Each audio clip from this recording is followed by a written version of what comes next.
आओ बच्चों, आज हम कुछ नया सीखते हैं। हम वचन की दुनिया में चलते हैं, जहाँ पर हम सीखेंगे वचन किसे कहते हैं और वचन कितने प्रकार के होते हैं। बच्चों, वचन सीखने से पहले इस दृश्य को ध्यान से देखो। यहाँ पर क्या हो रहा है? यह घर है और इस घर की सजावट देखो कितनी सुंदर है। वाह, यहाँ पर इतने सारे गुब्बारे हैं। ऐसा लगता है यहाँ पर किसी का जन्मदिन मनाया जा रहा है। देखिए तो यहाँ पे किसका जन्मदिन है? ओह, यह एक लड़की है और इसका नाम सिया है। तो आज सिया का जन्मदिन है। हम सिया के पापा से मिलते हैं और सिया की मम्मी से। घर की सजावट तो हो गई है। लगता है सिया केक का इंतजार कर रही है। केक आ गया। अब देखते हैं और यहाँ पर क्या है। यहाँ पर एक और मेज है। अच्छा, उस मेज पर क्या रखा है? चलो देखते हैं। इस मेज पे तोहफे रखे हैं और कुछ टोपियाँ भी रखी है। और ये सिया का दोस्त मोहन है और ये सिया का दोस्त रोहन है, जो सिया के जन्मदिन के पार्टी में सम्मिलित होने के लिए आए हैं। और क्या रखा है यहाँ पर? और यहाँ पर कुछ कुर्सियाँ रखी है, सोफा है, सिया की तस्वीर है। तो बच्चों, इस तस्वीर को ध्यान से देखो। यहाँ पर कुछ वस्तुएं एक है और कुछ वस्तुओं की संख्या एक से अधिक है।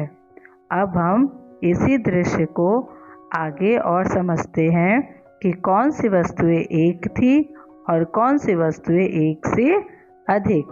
तो बच्चों, तस्वीर में एक घड़ी थी, एक तस्वीर जो सिया के बचपन की है, और एक सोफा था। सिया अकेली थी, लड़की और केक, और सिया की मम्मी जो कि स्त्री है वह भी एक ही थी। तो ये सब एक वचन में आते हैं। अब हम देखते हैं कि एक से अधिक संख्या वाली कौन कौन सी वस्तुएं थी सिया की पार्टी में। तो वहाँ पर कुछ कुर्सियाँ थी, कुछ गुब्बारे थे और 2 मेज थे, कुछ टोपियाँ थी और कुछ तोहफे थे। तो इन सब की संख्या एक से अधिक है, इसलिए यह सब बहुवचन है। तो बच्चों, आओ हम वचन को पढ़ते हैं और समझते हैं कि वचन किसे कहते हैं। शब्द के जिस रूप से एक या एक से अधिक होने का बोध होता है उसे हिंदी व्याकरण में वचन कहते हैं।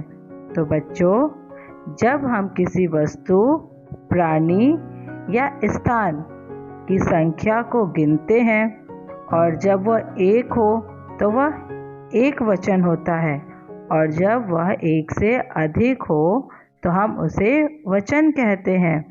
तो जो उनकी संख्या होती है उसी का बोध वचन कहलाता है।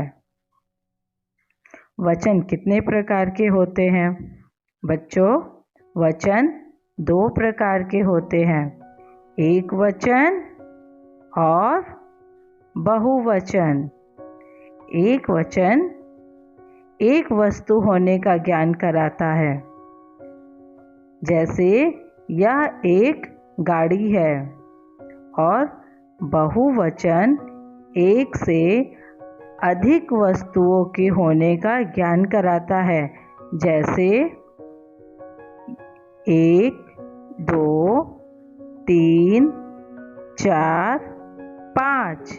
यहाँ पर 5 गाड़ी है, तो हम इसको गाड़ी नहीं बोलेंगे क्योंकि इन गाड़ियों की संख्या 1 से अधिक है।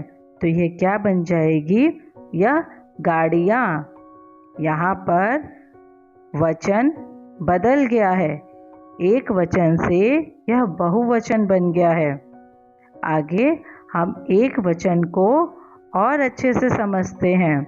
तो बच्चों, संज्ञा के जिस रूप से एक व्यक्ति, एक वस्तु या एक स्थान होने का ज्ञान होता है, उसे एक वचन कहते हैं। उदाहरण के लिए हम एक वचन देखते हैं, जैसे कि अभी यह एक लड़का है, यह लड़की है, यह स्त्री है और यह गाय है। इनकी संख्या अभी 1 है, इसलिए यह सब एक वचन में है। अब हम आगे देखते हैं बहुवचन। तो बच्चों, शब्द के जिस रूप से एक से अधिक व्यक्ति, वस्तु या स्थान होने का ज्ञान होता है, उसे बहुवचन कहते हैं।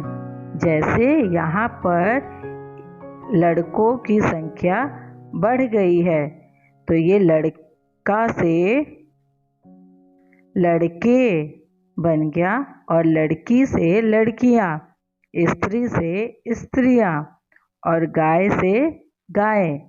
इनकी संख्या 1 से अधिक होने के कारण यह बहुवचन बन गए। हम कुछ शब्दों को एक वचन से बहुवचन में बदलते हैं। तो बच्चों, जूता, जूता का बहुवचन क्या बना? जूते। तारा का तारे, लड़का का लड़के, घोड़ा का घोड़े, बेटा का बेटे, मुर्गा मुर्गे, कपड़ा कपड़े। बच्चों, आपको यह ध्यान रखना है कि जिस शब्द के लास्ट में, अंत में आ की मात्रा आता है, वह जब उसका वचन बदलता है तो वो ए की मात्रा में बदल जाता है। और कुछ उदाहरण देखते हैं। यह पुस्तक है, पुस्तक का हमने वचन बदला तो यह पुस्तकें बन गई। चिड़िया, चिड़िया से चिड़िया का वचन बदलेंगे तो क्या बनेगा? बच्चों, चिड़िया। और देखते हैं, अभी यह एक तारा है। अभी 1, 2, 3, 4, 5 और 6। तो यहाँ पर ये तारा से बदलकर क्या बनेगा? तारे। यह एक घोड़ा है। अभी यहाँ पर घोड़ों की संख्या बढ़ रही है, तो 1 से अधिक होने के कारण यह घोड़ा से घोड़े बन गया। यहाँ पर घोड़ा का वचन बदला तो घोड़ा का वचन बदलने से यह घोड़े बन गया। यह एक गुड़िया है और यहाँ पर गुड़िया की संख्या 1 से अधिक है। हम इसे गिनते हैं, 1, 2, 3, 4। तो यह 4 है, इसलिए यह गुड़िया नहीं है, यह क्या बन जाएगा? गुड़िया। कुछ विशेष बातों का भी ध्यान रखना होता है जब हम वचन बदलते हैं। तो जान लेते हैं विशेष बातें क्या है। आदरणीय व्यक्तियों के लिए सदैव बहुवचन का प्रयोग किया जाता है। जैसे पापा जी कल मुंबई जाएंगे। हम इसके लिए दूसरे भी उदाहरण ले सकते हैं। दादाजी कल बाजार जाएंगे। दादी जी कल दिल्ली जाएंगी, आदि।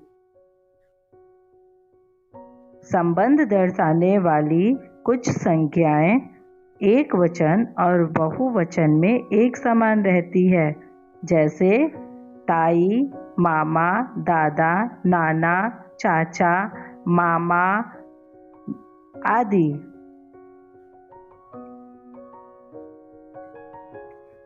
कुछ शब्द सदैव बहुवचन में प्रयोग किए जाते हैं, जैसे दाम, दर्शन, प्राण, आंसू आदि।